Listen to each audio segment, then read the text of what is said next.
Yes, okay. Welcome, ladies and gentlemen.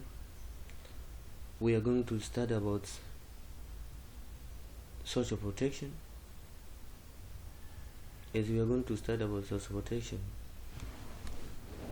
we will deal with these 7 subtitles. And the first, we will look about the whole general concept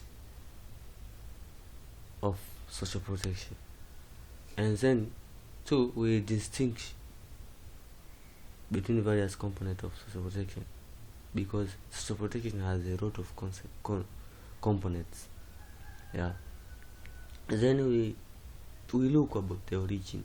As we know, in the world everything has its own origin and where it is going. So, and also social protection has its own origin. And also we look about the development of the welfare of state regimes, on how the government, the state, yani serikali, for example Tanzania, inavyojaribu kuwakwamua wananchi wake ili kuhakikisha wawe na maisha mazuri, au sio tu kuwa na maisha mazuri, waweze kuishi, kwa sababu kuna wengine hawawezi hata kuishi wenyewe. So how serikali yetu inafanya.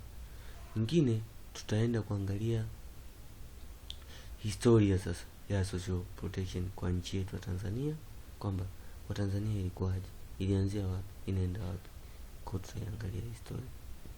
Nyingine tutaangalia zile sectors ambazo zipo mbili katika social protection. Tuna sector mbili, tuna formal sector na informal sector. Kwa tutaziangalia zote how zina work, how are they working in our country. Then tutaangalia policy mbalimbali ambazo tayari zimeshabidi formed kwenye social protection, kwa sababu we need policy so that we can go far. So without policy tutatuwezi tukamove, kwa sababu policy inatengeneza law, na law inaweza zikawa na be applicable ili kusaidia jamii ya Tanzania.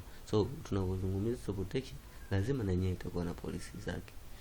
Kingine tutakuja sasa kuangalia kwenye extent kabisa how Tanzania, nchi kama Tanzania au nchi zingine zote duniani zinakuwa zina contribute vipi kwenye maendeleo ya nchi, kwamba tuna social protection, lakini je, hiyo social protection ina contribute nini katika maendeleo ya nchi husika.